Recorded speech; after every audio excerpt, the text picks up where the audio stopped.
Hello दोस्तों, मैं अरविंद एक बार फिर से स्वागत करता हूं आपके अपने प्यारे से प्लेटफॉर्म पर। दोस्तों, आज के लेक्चर में हम लोग बात करने वाले हैं क्लास 12 केमिस्ट्री का चैप्टर नंबर 1, जिसका नाम है सॉल्यूशन। उस बिलियन के चैप्टर में हम लोगों ने कुछ लेक्चर पहले भी डिलीवर कर रखे हैं और उसी सेगमेंट को आगे बढ़ाते वक्त आज उसके आगे हम लोग बात करने वाले हैं।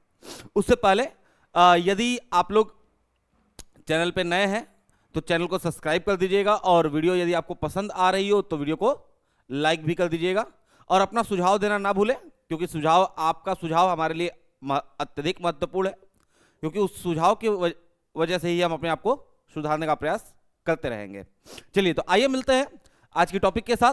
तो आज का टॉपिक जो हमारे पास है वह है अर्धपारगम झिल्ली। क्या है? अर्धपारगम्य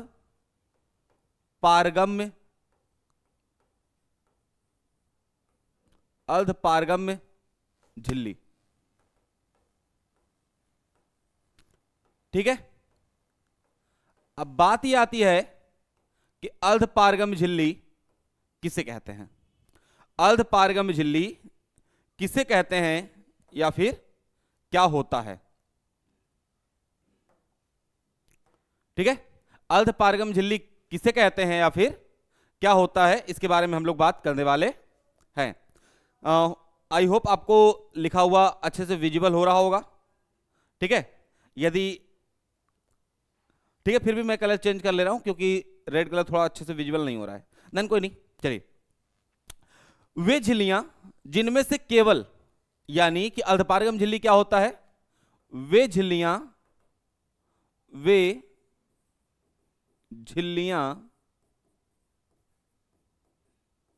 जिनमें से केवल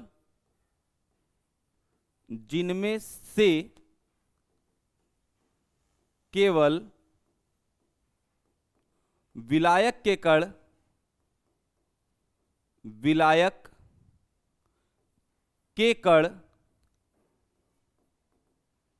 आर पार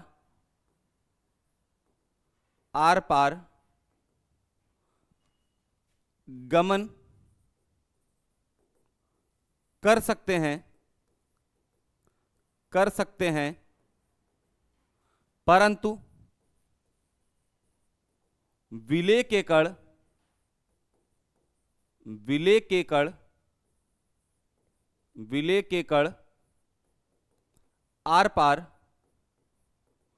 आर पार गमन नहीं कर सकते हैं, नहीं कर सकते हैं। ऐसी झिल्लियों को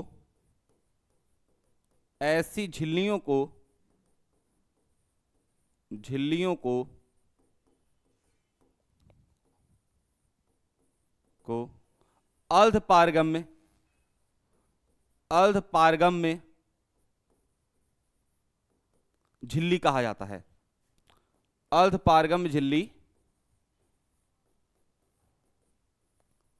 कहा जाता है। ठीक है भाई, अब तो क्लियर होगा अच्छे से। Very good, very good. ठीक है, अर्धपारगम झिल्ली कहा जाता है। अब बात यह आती है कि अर्धपारगम झिल्ली क्या होती है, तो एक बार ध्यान से पढ़ लीजिए कि वे झिल्लियां जिनमें से केवल विलायक के कण आर पार जा सकते हैं या गमन कर सकते हैं, परंतु विलेय के कण आर पार गमन नहीं कर सकते हैं, ऐसी झिल्लियों को अर्धपारगम झिल्ली कहा जाता है।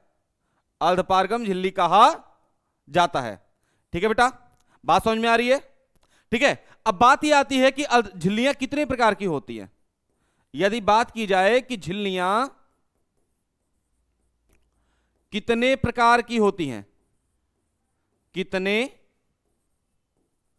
प्रकार की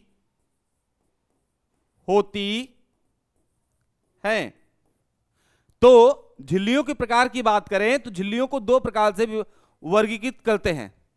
झिल्लियों को दो भागों में या दो प्रकार से वर्गीकृत, वर्गीकरण दो प्रकार से वर्गीकृत करते हैं। अब बात ये आती है कि वो दो प्रकार कौन कौन से हैं। तो पहला प्राकृतिक झिल्ली, प्राकृतिक झिल्ली। दूसरा कृत्रिम झिल्ली, कृत्रिम झिल्ली। अब क्या मतलब है सर इसका? मतलब समझिए बस ध्यान से कि प्राकृतिक झिल्ली यानी जो नेचर में अवेलेबल है, जो नेचर में अवेलेबल है, हमने उसको बनाया नहीं। और कृत्रिम झिल्ली जिसे हमने कुछ पार्टिकल या कुछ एलिमेंट्स की मदद से बनाई है। आई बात समझ में? यानी प्राकृतिक झिल्ली जो नेचर में अवेलेबल होती है। जैसे अब बात ये आती है कि सर ये बता दो ऐसी कौन कौन सी झिल्ली है जो एटमॉस्फेयर में पहले से अवेलेबल है, हम उसमें कुछ भी नहीं करते हैं। तो जैसे बकरे का आमाशय, बकरे का आमाशय, ये भी क्या है? एक प्रकार की झिल्ली है। उसके अलावा सर कुछ और, अंगूर, अंगूर की झिल्ली देखा है कभी? कभी अंगूर को छिला है? अंगूर को छिलोगे तो उसके ऊपर एक पतली सी लेयर आती है, ठीक है, वही क्या होती है? अंगूर की झिल्ली। इसके अलावा बात करें तो सर कभी आपने अंडे को उबाला है? अंडे को आप उबालो तो उबालने के बाद उसके ऊपर, जब उसके ऊपरी हिस्से को जो कड़क वाला हिस्सा होता है यदि उसे हटाओ तो उसके नीचे एक पतली सी लेयर दिखाई देती है, एक पतली सी लेयर होती है, ठीक है बेटा। वो पतली सी जो लेयर होती है वो भी क्या होती है? अर्ध पारगम्य झिल्ली होती है। आई बात समझ में? क्लियर है? बात समझ में आ रही है? चलिए, तो यानी अंडे की झिल्ली, अंडे की झिल्ली, ये सब क्या है? ये सब प्राकृतिक झिल्लियां हैं जो एटमॉस्फेयर में अवेलेबल होती हैं और ये इस पर हम ये ऐसे ही अवेलेबल है और अपना काम करती हैं। कुछ झिल्लियां ऐसी भी होती हैं जिन्हें हम बनाते हैं, जिन्हें हम क्या करते हैं? बनाते हैं। अब बात ये आती है कि सर ऐसी ऐसी कौन सी झिल्लियां हैं जिन्हें हम बनाते हैं? उससे पहले मेरा एक क्वेश्चन है छोटा सा और इसका आंसर आप कमेंट बॉक्स में कमेंट करके बताएंगे। जनरली हम लोग को यह पता है कि यदि किसी सब्सटेंस को आप गर्म करो, यदि वो सॉलिड स्टेट में है, गर्म करो तो लिक्विड स्टेट में हो जाता है, ठीक है। यदि लिक्विड स्टेट में है तो गर्म करिए तो गैस स्टेट में कन्वर्ट हो जाता है। हमें बताइए कि ऐसा कौन सा लिक्विड है, ऐसा कौन सा लिक्विड है जिसे गर्म करने पर वह सॉलिड स्टेट में कन्वर्ट होता है? ठीक है बेटा, आपके पास क्वेश्चन यह है कि आपको बताना है कि ऐसी कौन सी लिक्विड है जिसे गर्म करने पर वह सॉलिड स्टेट में कन्वर्ट हो जाती है। क्लियर है? बात समझ में आ रही है? क्लियर है बेटा? ठीक, चलिए, यदि बात समझ में आ रही है तो अब बात ये आती है कि सर दूसरे प्रकार की जो झिल्ली थी उसकी बात तो आपने की ही नहीं, आप एक ही प्रकार की झिल्ली की बात कर रहे हो। कौन सी? प्राकृतिक वाली। अरे रुक जाओ भाई, ठहरो थोड़ा, अभी तो एक कंप्लीट किया तब तो दूसरे पे आएंगे ना, ठीक है। यदि आपको एक साथ दो चीजें खाने को मिल जाए तो पहले एक कंप्लीट करेंगे तभी तो दूसरे की ओर बढ़ेंगे। कहते हो नहीं सर हम दोनों साथ साथ खाएंगे। आइए आइए यहां देखते हैं, ठीक है। क्या? कृत्रिम, कृत्रिम झिल्ली, ठीक है बेटा। अब कृत्रिम झिल्ली की बात करें तो एक साइंटिस्ट है जिनका नाम है एम ट्राब, ठीक है। क्या नाम है? एम ट्राब। इन्होंने कुछ एलिमेंट्स के कॉम्बिनेशन से एक कॉम्प्लेक्स कंपाउंड का फॉर्मेशन किया। अब कॉम्प्लेक्स क्या होता है भाई, ठीक है, लेकिन बात यह आती है कि एम ट्राब नाम के इस व्यक्ति ने कब बनाया? तो जनरली 1864 ईस्वी में। 1864 में क्या किया? कुछ एलिमेंट्स लिए और उसका कॉम्प्लेक्स बनाया। कॉम्प्लेक्स क्या होता है इस चीज को हम लोग इसी सिलेबस मतलब क्लास 12th में ही जब चैप्टर नंबर 5 पढ़ेंगे तो चैप्टर नंबर 5 के अंदर पूरा का पूरा एक चैप्टर है कॉम्प्लेक्स कंपाउंड के नाम से, ठीक है। तो उसको थोड़ा डिटेल में समझेंगे, डिटेल में क्या, बहुत अच्छे से समझेंगे। काफी अच्छा चैप्टर है और काफी इंटरेस्टिंग चैप्टर है, ठीक है। तो एम ट्राब ने 1864 ईस्वी में इसको बनाया। किससे बनाया भाई? कॉपर फेरोसाइनाइट, ठीक है, कॉपर फेरोसाइनाइट, ठीक है, यानी CuFeCN होल बेस 6, इस कंपाउंड का फॉर्मेशन किया। फिर से देख लीजिए, CuFeCN होल बेस 6, इस कंपाउंड का फॉर्मेशन किया। इसे कॉपर हेक्सासाइनोफेरेट भी कहते हैं। ये उसकी IUPAC नेमिंग हो जाएगी। अब कहो सर ये कहां से होती है? तो ये सारी चीजें हम आपको सिखाएंगे प्रॉपर, कि किसी कॉम्प्लेक्स कंपाउंड, कोई कॉम्प्लेक्स कंपाउंड क्या होता है, कैसे इसका फॉर्मेशन होता है, कौन क्या कहलाता है, और इसके साथ साथ इसकी IUPAC नेमिंग क्या होती है, इसमें कौन कौन से आइसोमेरिज्म पाए जाते हैं, और इसके क्या क्या प्रिंसिपल्स होते हैं, वो सारी चीजें हम सिखाएंगे उस चैप्टर में। फिलहाल के लिए बस आप इतना समझिए कि यह एक कॉम्प्लेक्स कंपाउंड है। कॉम्प्लेक्स कंपाउंड में इस बात को ध्यान रखिएगा कि जब आप इसे ब्रेक डाउन करना चाहोगे तो इसका ये वाला हिस्सा तो आसानी से ब्रेक डाउन हो जाएगा, मतलब ये वाला हिस्सा जो ब्रैकेट के अंदर है, ब्रैकेट के अंदर वाला हिस्सा और ये वाला हिस्सा तोड़ दोगे अलग अलग, लेकिन ब्रैकेट को भी तोड़ना चाहोगे तो इसको तोड़ने के लिए बहुत ज्यादा एनर्जी लगती है। सामान्य तौर पे यदि कहे तो ये वाला पार्ट जल्दी ब्रेक डाउन नहीं होता है।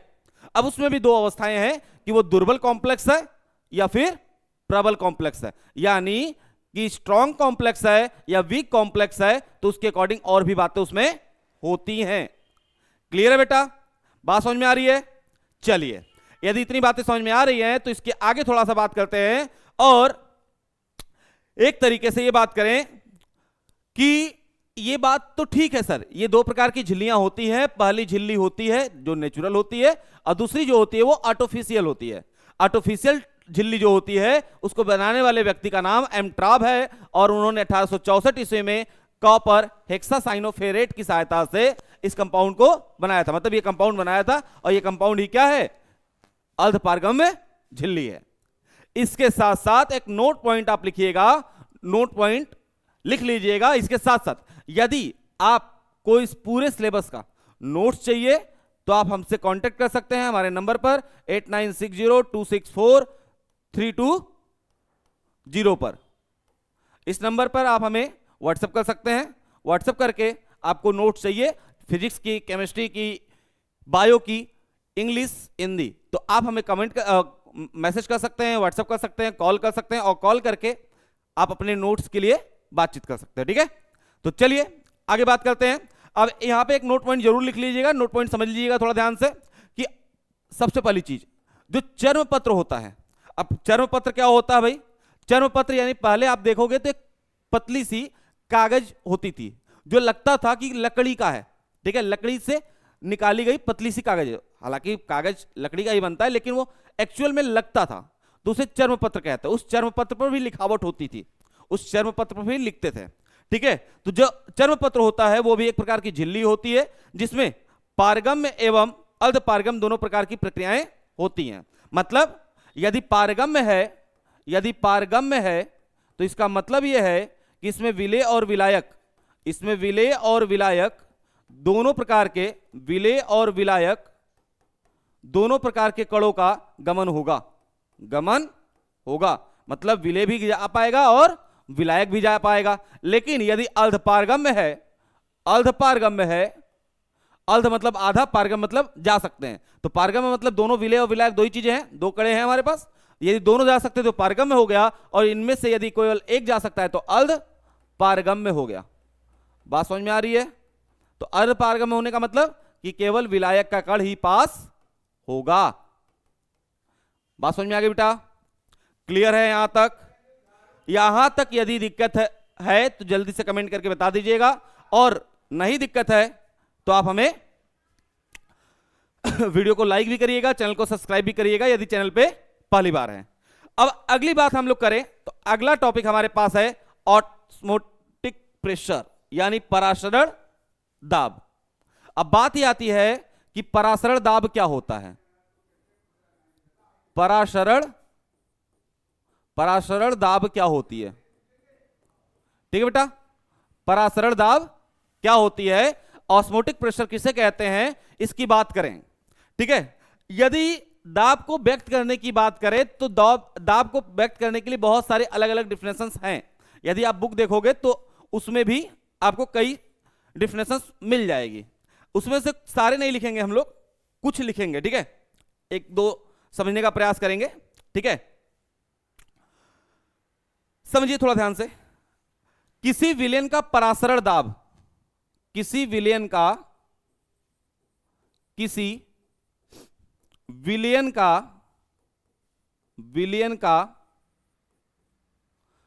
परासरण दाब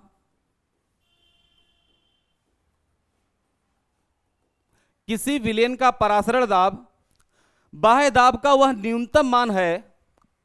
परासरण दाब बाह्य दाब का वह न्यूनतम दाब है या न्यूनतम मान है, न्यूनतम मान है।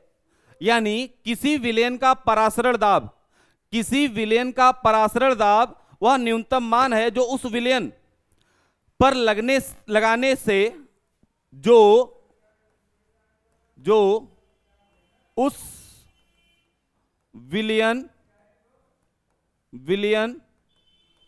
पर लगाने से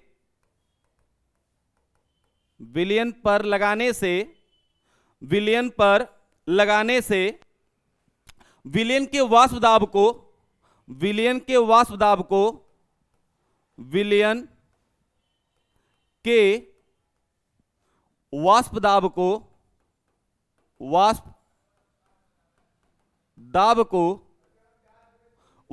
को उसमें प्रयुक्त विलायक के वाष्प दाब के बराबर कर देता है। वाष्प दाब को उसमें प्रयुक्त विलायक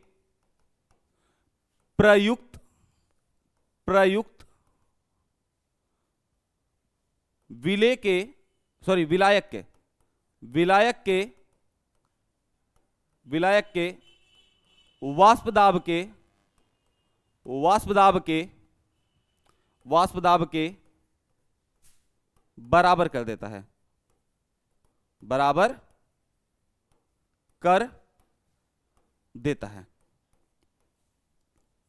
यानी परासरण दाब की डिफिनेशंस के अकॉर्डिंग यदि हम लोग बात करना चाहें तो डिफिनेशंस ये लिखा हुआ है कि किसी विलयन का परासरण दाब बाह्य दाब का वह न्यूनतम मान है जो उस विलयन पर लगाने से विलयन के वाष्प दाब को उसमें प्रयुक्त विलायक के वाष्प दाब के बराबर कर देता है। मतलब यह है कि यदि किसी विलयन का परासरण दाब, ऑस्मोटिक प्रेशर, किसी भी सॉल्यूशन का जो ऑस्मोटिक प्रेशर है वह बाह्य दाब का वह न्यूनतम मान है, बाहर से लगाया गया दाब, बाहर से कोई भी दाब लगा रहे हैं उसका वह न्यूनतम मान जिसकी वजह से विलयन पर लगाने से विलयन के वाष्प दाब को उसमें प्रयुक्त विलायक के वाष्प दाब के बराबर कर देता। मतलब कि यदि आप बाहर से किसी सॉल्यूशन पे बाहर से कोई प्रेशर अप्लाई कर रहे हो तो यदि मान लीजिए, सपोज करिए कि वो जो सॉल्यूशन है, सॉल्यूशन का प्रेशर P0 है, जो सॉल्यूशन है उस सॉल्यूशन का प्रेशर P0 है, तो उस केस में उसमें जो विलायक है उस विलायक का जो प्रेशर है वो P है, ऐसा मानते हैं हम। तो उस केस में यदि आप बाहर से परासरण दाब का यानी बाह्य दाब थोड़ा सा भी अप्लाई करते हो तो उस केस में P0 और P आपस में बराबर हो जाते हैं, P0 और P आपस में बराबर हो जाते हैं। बात समझ में आ रही बेटा? क्लियर है? बात समझ में आ रही है? ठीक है, चलिए, क्लियर है। ये सिंपल सी डिफिनेशन परासरण दाब की है। इसके अलावा कुछ और डिफिनेशन है, सुन लेते हैं। ठीक है, क्या है? किसी विलयन का परासरण दाब एक ऊर्ध्वाधर कक्ष में उत्पन्न, किसी भी विलयन का परासरण दाब एक ऊर्ध्वाधर कक्ष में उत्पन्न साम्य अवस्था पर वह कुल द्रव स्थैतिक दाब है जो उस विलयन को अर्धपारगम झिल्ली द्वारा विलायक से पृथक करने पर उत्पन्न होती है। मतलब क्या है? बहुत डिफिकल्ट वर्ड के साथ लिखा हुआ है, सामान्य शब्दों में आप ये समझने का प्रयास करिए कि ये कहना ये चाह रहे हैं कि किसी भी कक्ष में यदि विलयन उपस्थित है तो परासरण दाब बाहर से आरोपित वह दाब है जिसकी वजह से, जिसके कारण से उस विलयन में उपस्थित विलायक के कण अर्धपारगम झिल्ली से होकर बाहर निकल जाएंगे। ठीक है? या इसकी एक और परिभाषा सुनिए। किसी विलयन का परासरण दाब बाह्य दाब का वह न्यूनतम मान है। किसी विलयन का परासरण दाब बाह्य दाब का वह न्यूनतम मान है जो उस विलयन पर लगाने से विलयन तथा विलायक के अर्धपारगम झिल्ली द्वारा पृथक रहने के बाद भी परासरण क्रिया को नहीं होने देता है। परासरण क्या होता है, यह बात आप लोगों ने इसके पहले वाले लेक्चर में पढ़ रखी है। अब थोड़ा ध्यान से समझिए। यदि परासरण की बात करें तो यदि परासरण की बात करें तो परासरण एक प्रक्रिया है जिसके अंतर्गत क्या होता है, विलेय के कण कम सांद्रता से अधिक सांद्रता की ओर प्रवाहित होते हैं। ठीक है? अब उस केस में इस प्रक्रिया को नहीं होने देना है। ठीक है? इस प्रक्रिया को होने ही नहीं देना है। परासरण की जो प्रक्रिया हो रही है, ये जो क्रिया हो रही है उसे होने नहीं देना है। उसके लिए बाहर से जो प्रेशर अप्लाई करोगे, बाहर से जो प्रेशर अप्लाई होगा इस पर, वही इसका क्या कहलाएगा, ऐसी अर्धपारगम झिल्ली से जब विलायक का कण पास होता है तो परासरण की प्रक्रिया होने लगती है। लेकिन हमें इस प्रकार से प्रेशर अप्लाई कर देना है कि यह प्रक्रिया ना हो। तो बाहर से अप्लाई दाब का वह मान जिस पर यह प्रक्रिया ना हो, उस मान को ही हम क्या कहते हैं, परासरण दाब कहते हैं। आई बात समझ में? ठीक है बेटा, क्लियर है? एक बार फिर से डिफरेंशन समझ लीजिए, फिर से डिफरेंशन सुन लीजिए। डिफरेंशन ये कहता है किसी विलयन का परासरण दाब, किसी विलयन का परासरण दाब बाह्य दाब का वह न्यूनतम मान होता है जिसे उस विलयन पर लगाने से विलयन तथा विलायक के अर्धपारगम झिल्ली द्वारा पृथक रहने के बाद भी परासरण की प्रक्रिया संपन्न नहीं होती है। क्लियर है? यानी विलायक और विलयन से विलायक के कण अलग अलग हैं, लेकिन इस अवस्था में क्या होना चाहिए कि जो विलायक के कण हैं, जो विलायक के कण हैं वह अधिक सांद्रता से कम सांद्रता की ओर प्रवाहित हो जाने चाहिए। लेकिन ऐसा नहीं हो पा रहा है क्योंकि आपने बाहर से एक प्रेशर अप्लाई कर रखा है, और वो जो प्रेशर अप्लाई कर रखा है जो इस प्रक्रिया को नहीं होने दे रहा है, उस प्रेशर को ही हम क्या कहेंगे, ऑस्मोटिक प्रेशर, यानी परासरण दाब। क्लियर है बेटा? ठीक है, बात समझ में आ रही? इतनी बातें क्लियर है? इतनी बातों में यदि कोई दिक्कत है तो बात कर सकते हैं, नहीं तो हम आगे बात करेंगे। अगली टॉपिक हमारे पास होगी परासरण दाब के नियम।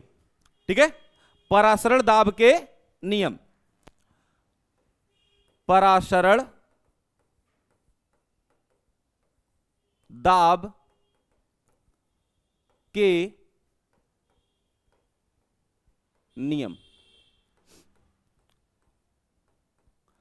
परासरण दाब के नियम की बात करें तो इसके अंतर्गत कुछ 2-3 लॉ को हम एक साथ कंबाइन करते हैं। ठीक है, थोड़ा ध्यान से आप समझने का प्रयास करो। तो हम लोगों ने क्लास 11th में, जब आप क्लास 11th में सॉल्यूशन मतलब लिक्विड एंड गैस नाम का एक चैप्टर है, गैस द्रव तथा गैसिस अवस्थाएं, लिक्विड एंड गैस स्टेट एक चैप्टर है। उस चैप्टर में जब आप एक लॉ पढ़ते हो गैस के लिए, तो वहां पर एक साइंटिस्ट है, 2-3 साइंटिस्ट है, जैसे कि चार्ल्स का नियम, बॉयल का नियम, ये पढ़ते हो अपना। चार्ल्स और बॉयल का नियम पढ़ते हो और उसके आधार पर एक इक्वेशन बनाते हो जिसे हम आइडियल गैस इक्वेशन कहते हैं, जिसे हम पीवी इक्वल टू एनआरटी कहते हैं।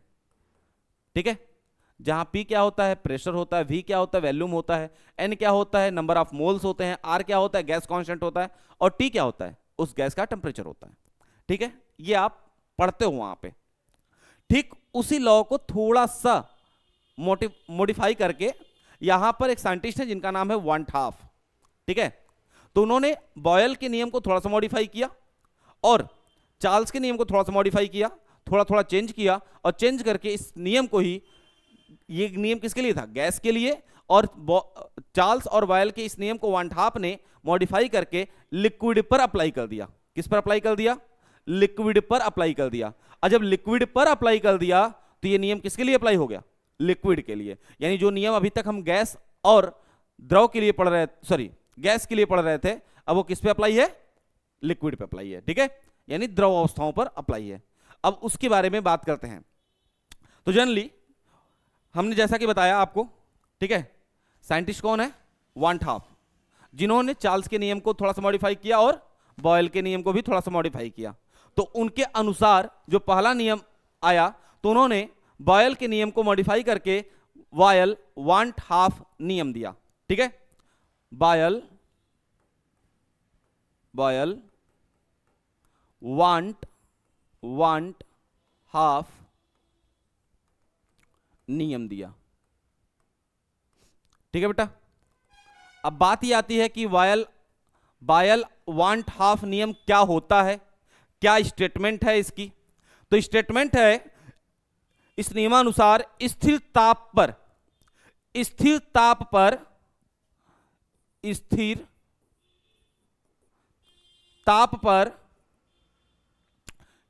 विलयन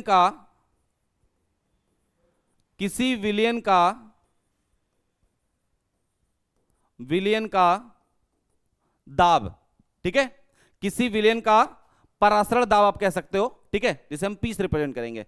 विलयन का परासरण दाब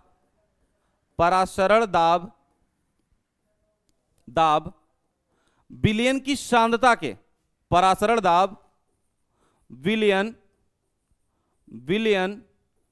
की सांद्रता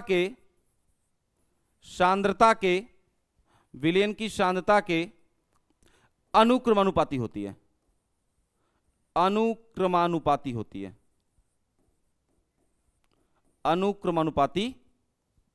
होती है। क्या मतलब है बेटा इसका? मतलब समझिए थोड़ा ध्यान से। यदि बॉयल वान हाफ नियम की बात करें तो नियम यह कहता है कि स्थिर ताप पर किसी विलयन का परासरण दाब विलयन की सांद्रता के अनुक्रमानुपाती होती है। यानी स्थिर ताप पर किसी विलयन का परासरण दाब विलयन की सांद्रता के अनुक्रमानुपाती होती है। यदि विलयन का परासरण दाब P हो और विलयन की सांद्रता C हो तो P प्रोपोर्शनल टू C, ये स्टेटमेंट आएगा। ठीक है, ये स्टेटमेंट आएगा। ठीक है बेटा, ये स्टेटमेंट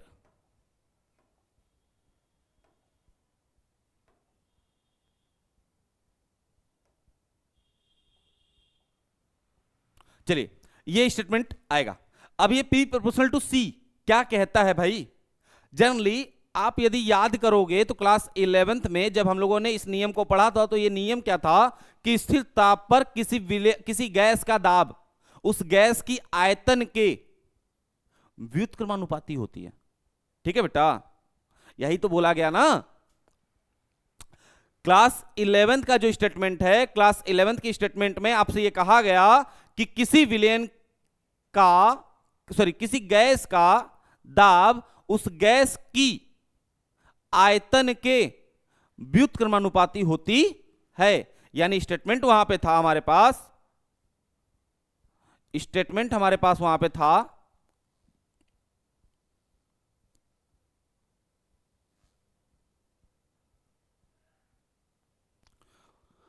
हमारे पास स्टेटमेंट था P प्रोपोर्शनल टू 1/V, यानी P प्रोपोर्शनल टू 1/V। कह दो सर ये स्टेटमेंट यही है या बदल दिया गया? नहीं, ये स्टेटमेंट यही है। ठीक है, क्यों सर?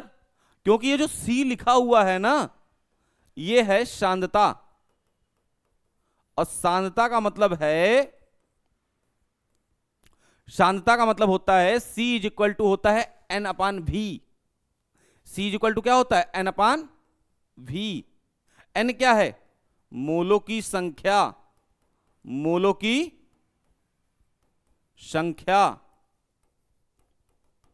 और V क्या है? विलयन का आयतन।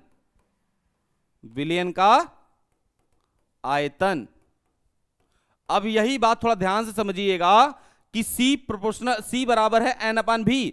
N क्या है? नंबर ऑफ मोल्स ना, संख्या है, तो कांस्टेंट टर्म होगी। यदि कांस्टेंट टर्म है तो हम क्या लिख सकते हैं? क्या C प्रोपोर्शनल टू 1/V लिख सकते हैं। तो आपको यह भी पता है कि P प्रोपोर्शनल टू C, और जब P प्रोपोर्शनल टू C और C प्रोपोर्शनल टू 1/V, तो क्या हम नहीं लिख सकते हैं क्या कि P प्रोपोर्शनल टू 1/V? बोलो भाई, लिख सकते हैं ना। यही बात तो अभी अभी हम लोगों ने बात की कि क्लास 11th में हम लोगों ने गैस के लिए ये स्टेटमेंट पढ़ के आए थे। किसके अंतर्गत? बॉयल के नियमानुसार। यहां पर वांट हाफ ने इसी नियम को क्या कह दिया? बॉयल वांट हाफ नियम। आई बात समझ में? क्लियर है बेटा? इतनी बातें समझ में आ रही है? ठीक है। अब यदि इतनी बातें समझ में आ रही है तो इसके आगे हम लोग थोड़ी सी बात करेंगे। एक बात याद रखिएगा, P प्रोपोर्शनल टू C, ये इक्वेशन नंबर फर्स्ट याद रखिएगा इसे। ठीक है।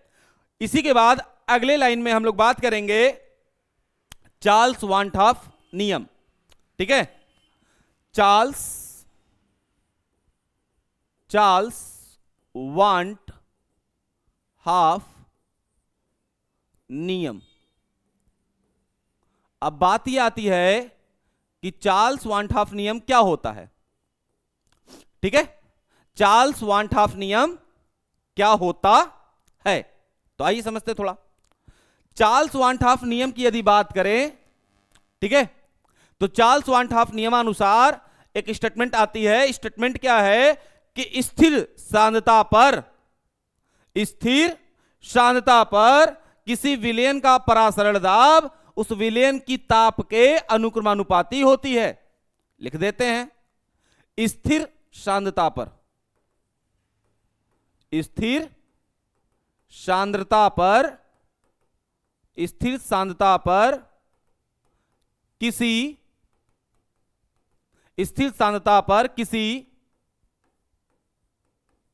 विलयन का परासरण दाब विलयन के ताप के अनुक्रमानुपाती होती है। अनुक्रमानुपाती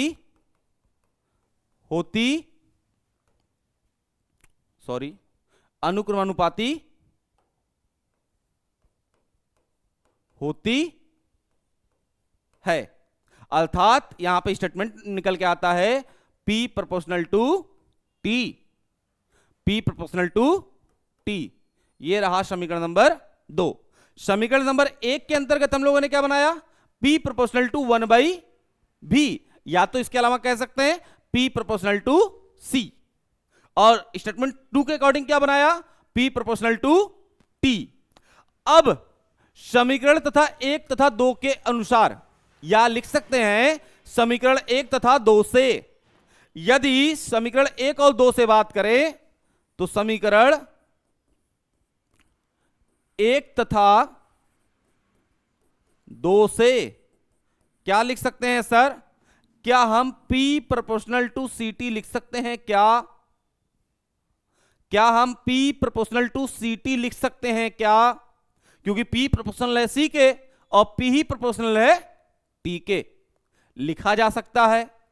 और आपको मैंने कितनी बार सिखा रखा है कि यदि कोई प्रोपोर्शनल साइन आएगा तो हटाया जाएगा, और जब उसे हटाया जाएगा तो दो चीजें उसके साथ आएंगी। क्या? एक बराबर का चिन्ह और दूसरा नियतांक। ठीक है, एक बराबर का चिन्ह और दूसरा नियतांक। क्लियर है? यहां पर P is equal to constant के नाम पे जो आएगा वो S होगा, SCT। S क्या है? विलयन नियतांक कहा जाता है। क्या कहा जाता है इसे? विलयन स्थिरांक, सॉल्यूशन कांस्टेंट। आई बात समझ में? इस सॉल्यूशन कांस्टेंट की वैल्यू वही होती है जो R के लिए आपको गिवन होती है। ठीक है, गैस कांस्टेंट के लिए गिवन होती है ना, सेम वही है। ठीक है, अब उस केस में यदि इसको अगली लाइन में बढ़ाएं तो हमको पता है क्या पता है कि C is equal to N by V होता है? कह दो हाँ सर, ये तो हम लोगों ने अभी अभी सीखा था। तो होता है तो P is equal to S N by V into T लिख सकते हैं क्या? कह दो हाँ सर, लिख तो सकते हैं ना। तो लिख सकते हैं, तो इस भी को इधर ट्रांसफर करिए तो P V is equal to N S T आएगा क्या? यदि ये आएगा तो P V is equal to N S T, इसे वन हाफ बिलियन समीकरण कहा जाता है। ठीक है बेटा, वन हाफ बिलियन समीकरण कहा जाता है। यदि आप ध्यान से देखो तो गैस के लिए आपने सेम पढ़ रखा है, बस केवल क्या कंडीशन है कि P V is equal to N R T था वहां पर, और यहां पर क्या है, P V is equal to N S T है, जहां पर आर को कन्वर्ट करके एस रख दिया गया और एस का नाम रख दिया गया बिलियन स्थिरांक। क्लियर है? बुझा रहा है? समझ में आ रहा है? बोलिए क्लियर है? कोई दिक्कत? चलिए वेरी गुड। यदि नहीं दिक्कत है तो कुछ बातें और समझ लेते हैं, और यहीं पर P V is equal to N S T. अब बात करते हैं, एन क्या है? तो एन मोलों की संख्या है। एन क्या है? मोलों की संख्या है। टी क्या है? ताप है। किसका? विलयन का। पी क्या है? परासरण दाब है। परासरण दाब है।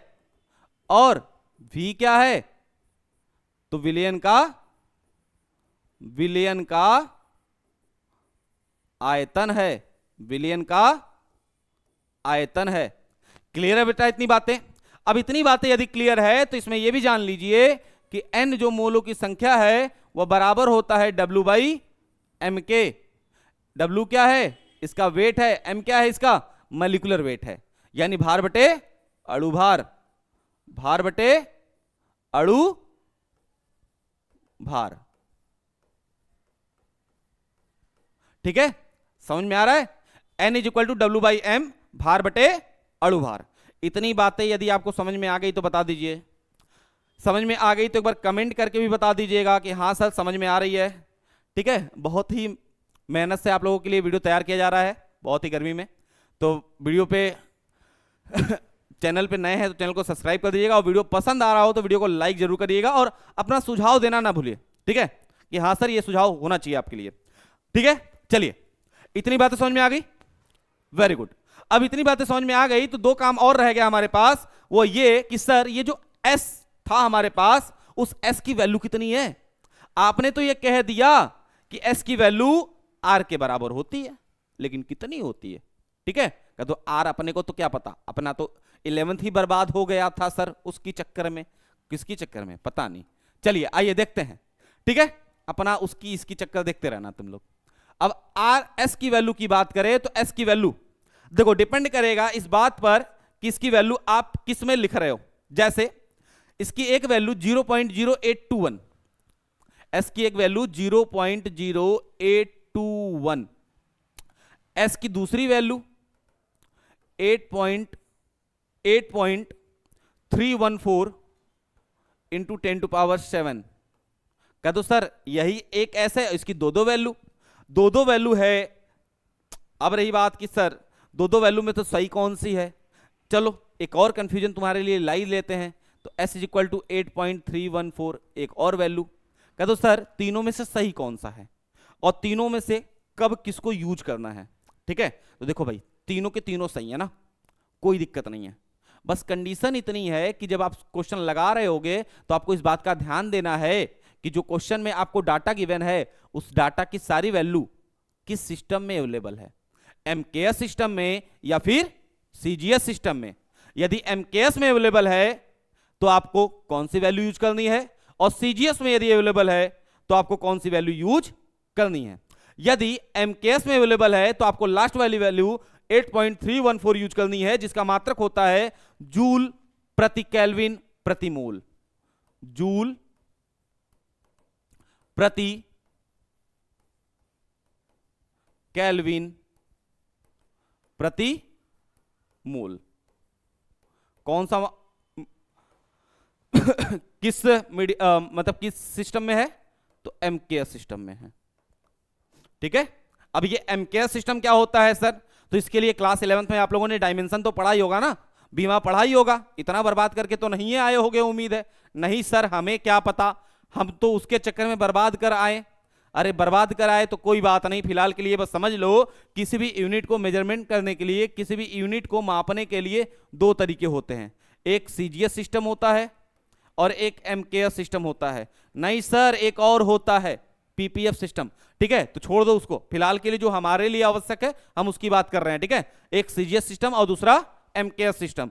एमकेएस सिस्टम बस इतना ही होता है कि इस सीजीएस सिस्टम का बड़ा होता है। जैसे आप जब सीजीएस सिस्टम के अंदर बात करोगे तो सीजीएस सिस्टम के अंदर, जैसे मान लो कि हमने मास की बात कर रहे हैं, तो मास के अंदर सीजीएस सिस्टम को ग्राम में मेजर करोगे, लेकिन जब एमकेएस में आएगा तो उसको किलोग्राम में मेजर करोगे। जब हम डिस्टेंस या लेंथ को बात करें तो लेंथ को यहां पर सेंटीमीटर में बात करते हैं और यहां पर मीटर में बात करते हैं, और दोनों जगहों पर टाइम के लिए सेकंड ही यूज होता है, तो समय के लिए दोनों की जगह सेम है। उम्मीद है सीजीएस और एमकेएस में अंतर समझ में आ गया होगा, सामान्य सा अंतर है। एस की एक वैल्यू क्या आ गई, 8.314 जूल प्रति केल्विन प्रति मोल। एस की दूसरी वैल्यू आपने लिख रखी है 8.314 इंटू 10 टू पावर 7। ये किस में लिखा है सर, ये लिखा है आपने अर्ग, जूल को अर्ग में कन्वर्ट कर दीजिए बस। 1 जूल बराबर 10 के पावर 7 अर्ग होता है ना, इस बात को याद रखिए। जूल प्रति केल्विन प्रति मोल, जूल प्रति केल्विन प्रति मोल, बात समझ में आ रही है। जूल प्रति केल्विन प्रति मोल ये एमकेएस सिस्टम हो गया, ये अर्ग प्रति केल्विन प्रति मोल ये हमारा सीजीएस सिस्टम हो गया। ठीक है, कदो सर इसके अलावा जो आपने एक लिख रखा है वो क्या है। ठीक है, एक वैल्यू आपके पास और लिखी है, वो भी आपके पास एमकेएस सिस्टम की है, जिसका मात्रक होता है लीटर वायुमंडल प्रति केल्विन प्रति मोल। लीटर वायुमंडल, लीटर वायुमंडल, वायुमंडल प्रति केल्विन, केल्विन प्रति मोल। ठीक है बेटा, उम्मीद है इतनी बातें आपको समझ में आ रही होंगी। यदि इतनी बातें समझ में आ गई तो आज का लेक्चर हम लोग यहीं तक रखते हैं, और कल की लेक्चर में हम लोग बात करेंगे कि वन हाफ का जो नियम है उसकी क्या लिमिटेशंस हैं और क्या उसके फायदे हैं। ठीक है, तो पहले आज की क्लास यहीं तक रखते हैं, और कल की क्लास में हम लोग बात करेंगे वन हाफ लॉ के लिमिटेशंस। तो चलिए मिलते हैं कल के वीडियो में, तब तक के लिए bye bye, thank you very much.